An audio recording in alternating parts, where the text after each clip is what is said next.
আজকের ভিডিওটি তৈরি করার উদ্দেশ্য হলো সাধারণ মানুষদেরকে একটি বিষয় সম্পর্কে পরিষ্কার ধারণা দেওয়া। সেই বিষয়টি হলো আপনার অসুস্থতা হলে কার কাছে চিকিৎসা নিতে যাবেন, কার কাছে চিকিৎসা নিতে যাবেন না, এবং বাংলাদেশে বৈধভাবে কারা নামের পাশে ডাক্তার লিখতে পারে, কারা নামের পাশে ডাক্তার লিখতে পারে না, তারপরেও তারা কিভাবে অবৈধভাবে নামের পাশে ডাক্তার লেখা মানুষের সাথে প্রতারণা করে সেই বিষয়টি তুলে ধরবো। এবং সর্বশেষ বিষয়টি হলো এমবিবিএস এবং ডিএমএফ এর মধ্যে কি পার্থক্য রয়েছে, কাদের পড়াশোনাটা কেমন, সেই বিষয়টি আমি আপনাদের কাছে আজকে পরিষ্কার করে দেব। প্রথমে ডিএমএফ এর বিষয়টি নিয়ে আমি একটু কথা বলার চেষ্টা করি। ডিএমএফ হলো ডিপ্লোমা ইন মেডিকেল ফ্যাকাল্টি, যারা ম্যাথস থেকে পড়াশোনা করে, মানে হলো মেডিকেল অ্যাসিস্ট্যান্ট ট্রেনিং স্কুল থেকে চিকিৎসা শাস্ত্র বিষয়ে একটা সংক্ষিপ্ত পড়াশোনা করে 4 বছর মেয়াদী। তারপর 6 মাস মেয়াদী একটা ইন্টার্নশিপ করে জেলা হসপিটাল বা সদর হসপিটাল বলেন এবং উপজেলা হসপিটাল মিলিয়ে তারা 6 মাসের একটা ইন্টার্নশিপ ট্রেনিং করে তারপর তারা গ্রামীণ অঞ্চলে ডাক্তারদের সহকারী বা মেডিকেল অ্যাসিস্ট্যান্ট হিসেবে কাজ করার জন্য বিবেচিত হয়। এবার আসা যাক এই ডিএমএফ ডিগ্রি নিতে গেলে কি যোগ্যতা লাগে। তো এই ডিএমএফ ডিগ্রি নিতে গেলে আপনার এসএসসিতে সর্বনিম্ন জিপিএ 2.5 লাগে এবং কোনো প্রকার ভর্তি পরীক্ষা ছাড়াই আপনি এই জিপিএ 2.5 নিয়ে যে কোনো জায়গায় ম্যাথসে ভর্তি হতে পারবেন। এখন দেখেন এই ডিএমএফ ডিগ্রি বা ম্যাথসে কারা পড়াশোনা করে। নর্মালি একটি ক্লাসের যারা শেষের সারির স্টুডেন্ট তারাই এই ম্যাথসে পড়াশোনা করে, কারণ তারা যদি ভালো স্টুডেন্ট হতো, ক্লাসের সেরা স্টুডেন্ট হতো, তারা কিন্তু এই এসএসসির পরে এখানে ভর্তি হয়ে যেত না। তারা এসএসসির পরে বিজ্ঞান বিভাগে ইন্টারমিডিয়েটে ভর্তি হতো, তারপর তারা ভর্তি পরীক্ষা দিয়ে ভালো কোথাও পড়াশোনা করতো। তারা তা করে নাই। তারা যেহেতু ক্লাসের সর্বনিম্ন সারির স্টুডেন্ট, তার জন্য তারা এই সহজ একটা রাস্তা বেছে নিয়ে এলো আর কি। তারপর তারা চিকিৎসা সহকারী হিসেবে গ্রামীণ অঞ্চলে মানুষদেরকে সেবা দেওয়ার জন্য নিয়োজিত হয়। কিন্তু তারা তা না করে কি করে, নামের পাশে ডাক্তার লেখে। যদিও বাংলাদেশের প্রচলিত আইন অনুযায়ী তাদের নামের পাশে ডাক্তার লেখার কোনো অনুমতি নাই, কিন্তু তারা মানুষদের সাথে প্রতারণা করতে এই পদ্ধতি অবলম্বন করে থাকে। ঠিক আছে, এবার আমরা এমবিবিএস ডিগ্রিটা নিয়ে একটু আলোচনা করি। তার আগে আমি আরেকটু জিনিস আপনাদেরকে একটু মনে করে দিই। সেই বিষয়টি হলো তারা যে 4 বছর মেয়াদী মেডিকেল সায়েন্সের উপর সংক্ষিপ্ত পড়াশোনা করে, সেখানে তারা 4 বছরে সর্বমোট 1800 নম্বরের পরীক্ষা দিয়ে থাকে। 4 বছর মিলিয়ে 1800 নাম্বার। এটা আমি আপনাদের একটু ক্লিয়ার করে দিলাম। তারপর আসি এমবিবিএস এর বিষয়ে। এমবিবিএস পড়াশোনা করতে গেলে আপনাকে কি করতে হবে? এমবিবিএস পড়াশোনা করতে গেলে প্রথমেই আপনাকে বিজ্ঞান বিভাগ হতে এসএসসি এইচএসসিতে জিপিএ 5 প্রাপ্ত হবে। তারপর আপনি ভর্তি পরীক্ষা দেবেন। সেই ভর্তি পরীক্ষায় যদি আপনি উত্তীর্ণ হতে পারেন, তাহলেই আপনি এমবিবিএস কোর্সে ভর্তি হবেন। এবং এই এমবিবিএস কোর্সে ভর্তি হওয়ার পর মেডিকেল সায়েন্সের উপর আপনার 5 বছর পড়াশোনা করতে হবে এবং 1 বছর ইন্টার্নশিপ করতে হবে, মানে টোটাল 6 বছর আপনাকে পড়াশোনা করতে হবে। এবার আসা যাক এমবিবিএস ডিগ্রিটা আপনার কিভাবে নিতে হয় বা এটা ডিগ্রিটা কিভাবে আপনার কমপ্লিট করানো হয়। দেখেন, আপনার প্রথমে যেটা করতে হবে, ভর্তি হওয়ার পরে আপনাকে প্রতিদিন ক্লাস করতে হবে, লেকচার করতে হবে, টিউটোরিয়াল করতে হবে, আইটেম দিতে হবে। এগুলো আপনাকে রেগুলার করতে হবে। মানে আপনি যদি রেগুলার আইটেম দেন এবং আইটেম দিয়ে পাস করেন, তাহলে আপনি কার্ড পরীক্ষায় বসতে পারবেন। এবং আপনি যদি সবগুলা কার্ড পরীক্ষায় পাস করেন, তাহলে আপনি টার্ম পরীক্ষায় বসতে পারবেন। আপনি যদি সবগুলা টার্মে পাস করেন, তাহলে আপনি প্রফেশনাল পরীক্ষায় বসতে পারবেন। ঠিক আছে, মানে আপনাকে এই ধাপগুলা অতিক্রম করে আসতে হবে, তাহলেই আপনি একজন এমবিবিএস ডাক্তার হতে পারবেন। কিন্তু এই ডিএমএফ ডিগ্রি যারা নেয়, তাদের কোনো প্রকার আইটেম কার্ড টার্ম এগুলো কোনো কিছুই দরকার পড়ে না। তারা নর্মালি টুকিটাকি শীট পড়ে, সেই শীটের মধ্যে নির্দিষ্ট কিছু কোয়েশ্চেন থাকে, সেই কোয়েশ্চেনগুলো পড়ে তারা চিকিৎসক হয়ে যায়। এই হলো তাদের অবস্থা।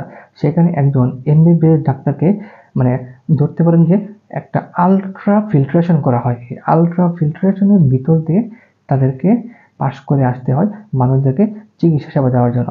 তারপর তারা 1 বছর ইন্টার্নশিপ করে, যেখানে এই ডিএমএফ ডিগ্রিধারীরা 4 বছরে কোনো প্রকার ক্লিনিক্যাল এক্সপিরিয়েন্স থাকে না তাদের। তারা জাস্ট 6 মাস হসপিটালে ইন্টার্নশিপ করে। তাদের ক্লিনিক্যাল এক্সপিরিয়েন্স বা ক্লিনিক্যাল এক্সপোজার না থাকার কারণটা হলো তারা কিন্তু কোনো হসপিটালের আন্ডারে পড়াশোনা করে না। একটা ম্যাথস স্কুলে পড়ে, মেডিকেল ট্রেনিং স্কুলে পড়াশোনা করে, যার কারণে তাদের কিন্তু কোনো প্রকার ক্লিনিক্যাল এক্সপিরিয়েন্স বা ক্লিনিক্যাল এক্সপোজার নেই। জাস্ট পাস করার পরে 6 মাস তারা একটা ইন্টার্নশিপ করে। তারপর তারা হচ্ছে মেডিকেল অ্যাসিস্ট্যান্ট মানে ডাক্তারদের সহকারী হিসেবে তাদের জীবন শুরু করে, এবং তারা নামের পাশে ডাক্তার লিখতে পারে, কিন্তু তারা গ্রামে গঞ্জে উপজেলায় নামের পাশে মানুষের সাথে প্রতারণা করে ডাক্তার লিখে, এবং তারা মানুষদেরকে চিকিৎসা সেবা দিয়ে থাকে, এবং তাদেরকে ৭৩টা ওষুধ লেখার অনুমতি দেওয়া হয়েছে, কিন্তু তারা কি করে এই নিয়ম মানে না। আর তাদেরকে তাদের সিলেবাসে ৭৩টা ওষুধই পড়ানো হয়, কিন্তু তারা কি করে এই ৭৩টার বাইরে যেগুলো তাদেরকে পড়ানো হয় না সেই ওষুধগুলাই তারা নর্মালি রোগীদের জন্য প্রেসক্রিপশনে লিখে রাখেন, যেটা একটা প্রতারণার শামিল বলে আমি মনে করি। কারণ দেখেন যে এমবিবিএস লেভেলে টোটাল 5 বছরে ৪৩০০ নাম্বারের পরীক্ষা দিতে হয় সর্বমোট, মানে এটা 4টা প্রফেশনাল পরীক্ষায় ৪৩০০ নাম্বারে। এরপরে এটার মাঝখানে যে আইটেম কার্ড টার্ম রয়েছে সেগুলোর কথা আমি বাদ দিলাম, ওইগুলো যদি আমি হিসাব করি তাহলে একজন এমবিবিএস শিক্ষার্থীকে 10,000-এর উপর পরীক্ষা দিতে হয়, 10,000 মার্কসের উপর পরীক্ষা দিতে হয়। ঠিক আছে, তো আমি এত ভিতরে আসলে গেলাম না। সেখানে দেখেন এই ডিএমএফরা তারা এখন দাবি করতেছে তাদের নামের পাশে ডাক্তার দিতে চায়, তারা 10ম গ্রেডের আসলে জব করতেছে। দেখেন যেখানে একজন বিশ্ববিদ্যালয়ের শিক্ষার্থী যে ইন্টারমিডিয়েটে আপনার পড়াশোনা ইন্টারমিডিয়েট পর্যন্ত পড়াশোনা করতে বা ভর্তি পরীক্ষায় চান্স পেয়ে সে বিশ্ববিদ্যালয়ে ভর্তি হয়ে সেখানে পড়াশোনা করলো, 4 বছর মেয়াদী অনার্স করলো, 1 বছর মেয়াদী সে মাস্টার্স করলো। তারা বিশ্ববিদ্যালয় থেকে বের হয়ে আপনার 16তম গ্রেড 17তম গ্রেডে জব করে, কেউ 13তম গ্রেডে জব করে প্রাইমারি স্কুলে।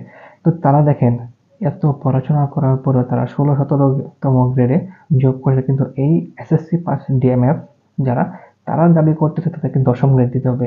এটা তো কি হলো যে যারা বিশ্ববিদ্যালয়ে পড়াশোনা করলো মোটামুটি ধরতে পারেন তাদের সাথে এক প্রকার বৈষম্য করা হলো, কারণ ওই ডিএমএফ পুরো মাত্র এসএসসি পাস, আর ওরা ইন্টারমিডিয়েট পাস করে অনার্স মাস্টার্স করার পরে তারা 16তম 17তম গ্রেডে জব করে দেয়। আমার দৃষ্টিতে এটা টোটালি একটা অবিচার। তারপরে দেখেন এই ডিএমএমদেরকে বর্তমান প্রেক্ষাপটে বাংলাদেশের কোনো প্রকার দরকার রয়েছে কিনা। বর্তমান প্রেক্ষাপটে বাংলাদেশে এই ডিএমএমদের কোনো দরকার নেই, কারণ বর্তমানে বাংলাদেশে 1 লক্ষের উপরে রেজিস্টার্ড চিকিৎসক রয়েছে। যেহেতু 1 লক্ষের উপরে রেজিস্টার্ড চিকিৎসক রয়েছে, সুতরাং বর্তমান প্রেক্ষাপটে এই ডিএমএমদের দরকার নেই। এই ডিএমএমদের কেন তৈরি করা হয়েছিল? তাদেরকে আসলে স্বাধীনতা পরবর্তী সময়ে 1973 সালে শেখ মুজিবুর রহমান তাদেরকে অনুমোদন দেয়। তার কারণ হলো নতুন বাংলাদেশে তখন হাতে গোনা কয়েকটি সরকারি মেডিকেল কলেজ ছিল, এবং এই বিপুল জনগোষ্ঠীর জন্য পর্যাপ্ত সংখ্যক ডাক্তার ছিল না। তখন আসলে কি দরকার ছিল তাদের সেবা দেওয়ার জন্য, যে স্বল্প সময়ে কিভাবে চিকিৎসক তৈরি করা যায়, এই স্বল্প সময়ে চিকিৎসক তৈরি করার লক্ষ্যেই এই ডিএমএমদেরকে তখন অনুমোদন দেওয়া হয়েছিল, যাতে গ্রামীণ জনগোষ্ঠী চিকিৎসা পাবে।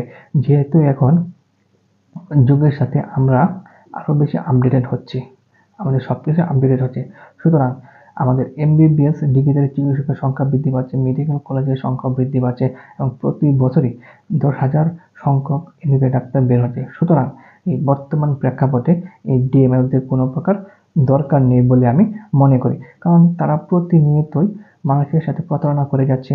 যেখানে হচ্ছে আমরা দাঁত রোগ বলে থাকি, সেখানে নর্মাল অ্যান্টি ফাঙ্গাল দিলে যেখানে ভালো হয়ে যেতে, সেখানে তারা বরিকোনাজল নামক ভয়ঙ্কর অ্যান্টি ফাঙ্গাল ওষুধ দিচ্ছে। তারা যে কোনো সমস্যায় যখন রোগীরা তাদের কাছে যায়, তারা অ্যান্টিবায়োটিক প্রেসক্রাইব করে, উল্টাপাল্টা ক্যালসিয়াম দেয়, আয়রন দেয়, মানে হচ্ছে যে তারা যা মন চাচ্ছে তাই করতে, যেভাবে মন চাচ্ছে সেভাবে মানুষের সাথে প্রতারণা করে যাচ্ছে। সুতরাং এভাবে কি হচ্ছে, আমাদের অ্যান্টিবায়োটিক রেজিস্ট্যান্স হচ্ছে, অ্যান্টি ফাঙ্গাল রেজিস্ট্যান্স হচ্ছে, এবং মানুষ ভালো হওয়ার বদলে আরো খারাপ হয়ে যাচ্ছে তাদের এই অপচিকিৎসার জন্য। এবং প্রতিনিয়ত যেহেতু তারা এই অপচিকিৎসা করেছে, কারণ তারা তো হচ্ছে যে খুব সংক্ষিপ্ত সিলেবাসে পড়াশোনা করে, মেডিকেলের বিষয়গুলো বিস্তারিত বিষয়ে পড়াশোনা করে না। আপনি যদি একটা রোগের প্যাথোফিজিওলজি না জানেন, তাহলে কিন্তু আপনি ওই রোগ সম্পর্কে ভালো জানবেন না। ওই রোগ কিভাবে সৃষ্টি হলো, কিভাবে চিকিৎসা করতে হবে, তার জন্য কি ধরনের ওষুধ লাগবে, সেটা কিন্তু আপনি বুঝবেন না। তারা যেহেতু এসব কোনো কিছুই পড়াশোনা করে না, সুতরাং তারা রোগ সম্পর্কে অবগত থাকে না। আন্তাজি তারা একটা ওষুধ দিয়ে দেয় বা পড়াশোনা না করে তারা রোগীদেরকে চিকিৎসা দিতে দেয়, যার কারণে কি হচ্ছে, মানুষ অপচিকিৎসার